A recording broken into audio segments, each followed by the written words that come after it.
Huwag may makapuno to ha. Huwag may makapuno eh. Okay.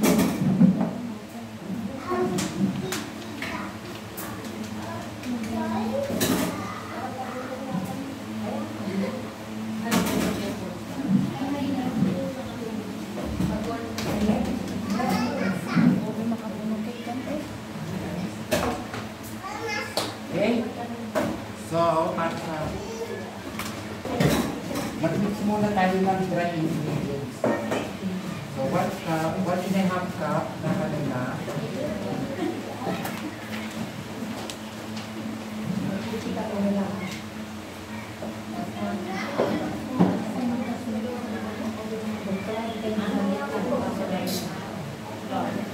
Yung iba, ang ginagamit kasi sa atin may cake flour, may bread flour, pero pwede rin ang all-purpose flour.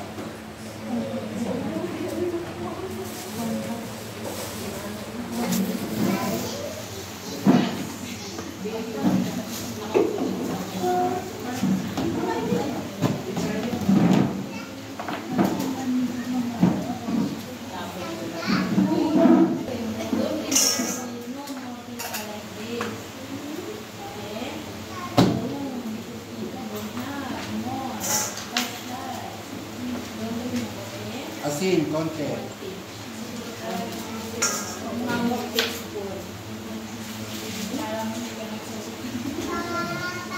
Okay, yan yung dry ingredients. Doon naman tayo sa wet.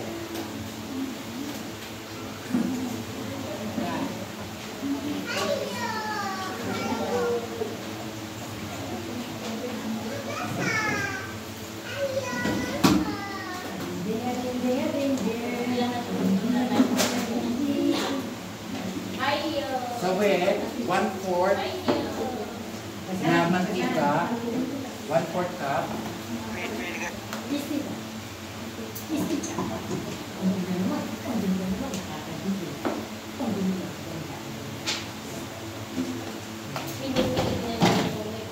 One-fourth cup na tubig. So, half cup siya. Okay. Yan ang wet ingredients natin. Bakit may mantika?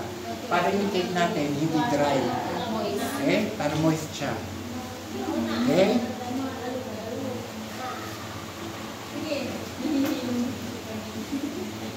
Ready na. Single assistant.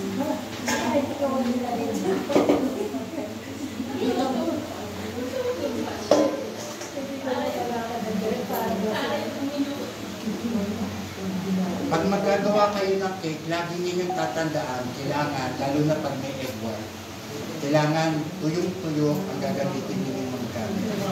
Hindi pwedeng basa kasi hindi aangat yung egg white niya. Kaya kailangan tuyong-tuyo. Okay?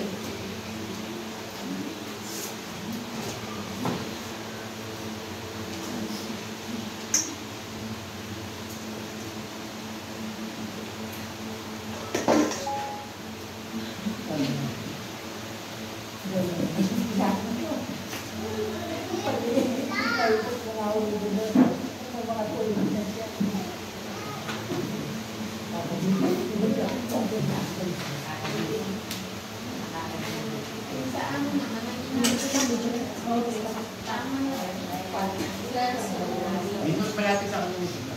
Fridge. Ah, sa baba. Oh. Lagay mo sa fridge. Fridge, ref, di ba? Freezer? I-freezer mo. Sa freezer pala, sa malaki. So, kailangan natin ng 8 na eggs. Hihiwalay yun, ha? Egg yolk, egg white, hiwalay.